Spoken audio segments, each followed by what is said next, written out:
تمام حمد اس اللہ کے لیے جس کی مدعا تک بولنے والوں کی رسائی نہیں، جس کی نعمتوں کو گننے والے گن نہیں سکتے، نہ کوشش کرنے والے اس کا حق ادا کر سکتے ہیں، نہ بلند پرواز ہمتیں اسے پا سکتی ہیں، نہ عقل و فہم کی گہرائیاں اس کی تہہ تک پہنچ سکتی ہیں۔ اس کے کمال ذات کی کوئی حد معین نہیں، نہ اس کے لیے کوئی توصیفی الفاظ ہے، نہ اس کی ابتدا کے لیے کوئی وقت ہے جسے شمار میں لایا جا سکے، نہ اس کی کوئی مدت ہے جو کہیں پر ختم ہو، نہ اس کی کوئی مدت ہے جو کہیں پر ختم ہو جائے۔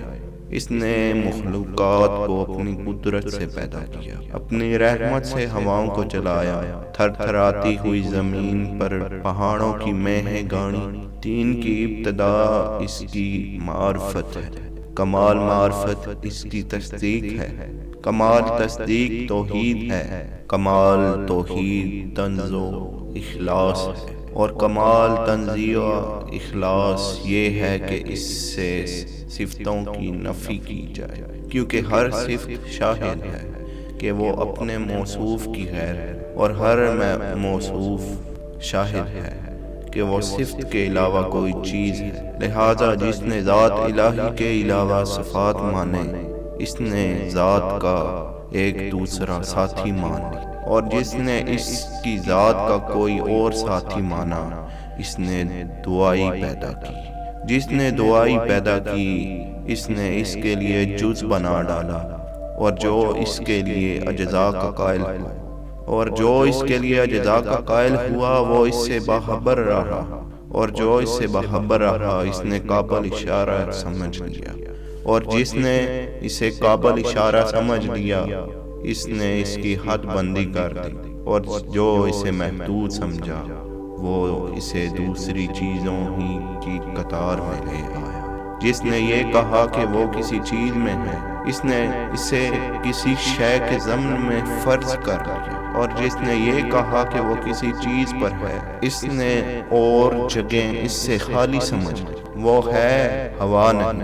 موجود ہے مگر عدم سے وجود میں نہیں، وہ ہر شے کے ساتھ ہے، نہ جسمانی اتصال کی طرح، وہ ہر چیز سے علیحدہ ہے، نہ جسمانی دوری کے طور پر، وہ فعال ہے، لیکن حرکات و آلات کا محتاج نہیں۔ وہ اس وقت بھی دیکھنے والا تھا جبکہ مخلوقات میں کوئی چیز دکھائی دینے والی نہ تھی۔ وہ یگانہ ہے، وہ یگانہ ہے اس لیے کہ اس کا کوئی ساتھی ہی نہیں جس سے وہ مانوس ہو اور اسے کھو کر پریشان ہو جائے۔ اس نے پہلے پہل خلق کو ایجاد کیا، بغیر کسی فکر کے جولانی کے، اور بغیر کسی تجربے کے جس سے فائدہ اٹھانے کی اسے ضرورت پڑی، اور بغیر کسی حرکات کے جسے اس نے پیدا کیا،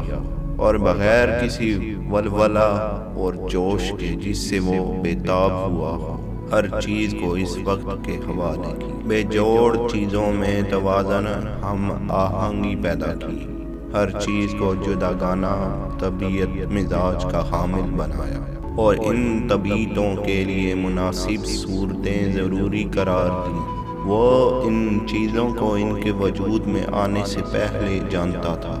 ان کی حدود پر احاطہ کیے ہوئے تھا، اور ان کے نفوس و اعضاء کو پہچانتا تھا۔ پھر یہ کہ اس نے کشادہ فضا، وسیع اطراف و اکناف اور خلا کی وسعتیں خلق کی، اور ان میں ایسا پانی بہایا جس کے دریائے موج کی لہریں طوفانی، بحر خار کی موجیں تہ بتیں تھیں۔ اسے تیز ہوا اور تند آندھی کی پشت پر لادا، پھر اسے پانی کے پلٹانے کا حکم دیا، اور اسے اس کے پابند رکھنے پر قابو دیا، اور اسے پانی کی سرحد سے ملا دیا۔ اس کے نیچے ہوا دور تک پھیلائی ہوئی تھی، اور اوپر پانی ٹھاٹھے مار رہا تھا۔ پھر اللہ نے اب اس پانی کے اندر ایک ہوا خلق کی جس کا چلنا بانچ باثمر تھا، اور اس کے مرکز پر قرار رکھا، اور اس کے جونکے تیز کر دیے، اور اس کے چلنے کی جگہ دور دراز تک پھیلا دی۔ پھر اس ہوا کو مأمور کیا کہ وہ پانی کے ذخیرے کو تھپیڑ دے اور بحر بے قرار کی موجوں کو اچھالا۔ اس نے ہوا پانی کو یوں مت دیا جس طرح دہی کے مشکیزے کو متھا جاتا ہے، اور اسے دھکیلتی ہوئی تیزی سے چلی جس طرح خالی فضا میں چلتی، اور پانی کے ابتدائی حصے کو آخری حصے پر اور ٹھہرائے ہوئے کو چلتے ہوئے پانی پر پلٹنے لگی، یہاں تک کہ اس سے متلاطم پانی کی سطح بلند ہو گئی، وہ طے با طے پانی جاگ دینے لگا۔ اللہ نے وہ جاگ کھلی ہوا اور کشادہ فضا کی طرف اٹھائی اور اس سے ساتوں آسمان پیدا کیے۔ نیچے والے آسمان کو رکی ہوئی موج کی طرح بنایا اور اوپر والے آسمان کو محفوظ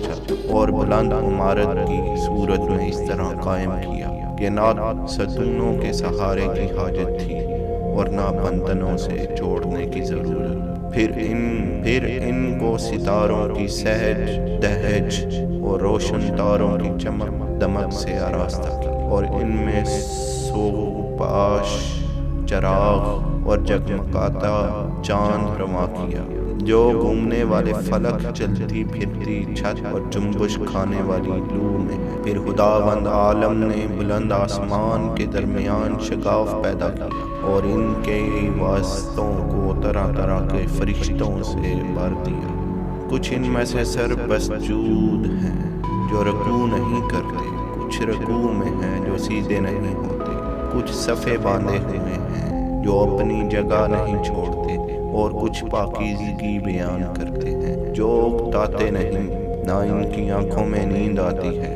نہ ان کی عقلوں میں بھول چوک پیدا ہوتی ہے، نہ ان کے بدنوں میں سستی و کاہلی آتی ہے، نہ ان پر نسیان کی غفلت طاری ہوتی ہے۔ ان میں تو کچھ وحی الہی کے امین اس کے رسولوں کی طرف پیغام رسانی کے لیے زبان حق اور اس کے قطعی فیصلوں